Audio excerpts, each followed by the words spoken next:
सुहावा के नवाही गांव टबी बंगला में प्रेस क्लब सुहावा के मेंबरान के एहजाज में एक पुरतकल्लुफ दावत का एहतमाम किया गया। मजीद सूरत हाल जानते हैं सुहावा से हमारे रिपोर्टर इमदाद अहमद चौहान की तैयार करदा इस रिपोर्ट में। आप देख रहे हैं आज तक न्यूज, खबर सच के साथ। तहसील सुहावा के नवाई गांव टिब्बी बंगला में सीनियर नायब सदर प्रेस क्लब सुहावा चौधरी तारिक मकसूद की जानिब से प्रेस क्लब सुहावा के मेंबरान के एजाज में पुरतकल्लुफ दावत का एहतमाम किया गया।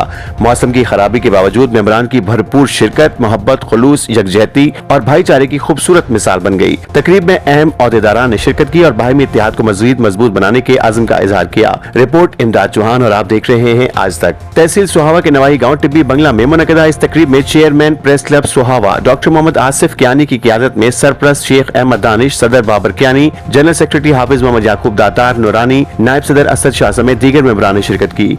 मेजबान चौधरी तारिक मकसूद ने अपने अहले खाना के हमरा मेहमानों का पुरतपाक इस्तकबाल किया, जबकि दावत के दौरान खुशगवार माहौल में मुख्तलिफ अमूर पर तबादला ख्याल भी किया गया। इस मौके पर गुफ्तगू करते हुए चौधरी तारिक मकसूद का कहना था कि प्रेस क्लब सुहावा में सीनियर और जूनियर मेंबरान के दरमियान कोई फर्क नहीं, बल्कि हर रुकन इदारे की मजबूती का हिस्सा है और यही इत्तेहाद व अखुवत इसकी असल ताकत है। प्रेस क्लब के सदर बाबर कियानी ने अपने खिताब में कहा कि उन्हें इस इदारे की क़ियादत पर फख्र है और ये प्लेटफॉर्म सहाफती इक़दार के फरोग में अहम किरदार अदा कर रहा है। तकरीब के इख्तिताम पर तमाम मेंबरान ने मेजबान का शुक्रिया अदा किया और इसी तरह की सरगर्मियों को बायमी रवाबित के इस्तेहकाम के लिए निहायत अहम करार दिया।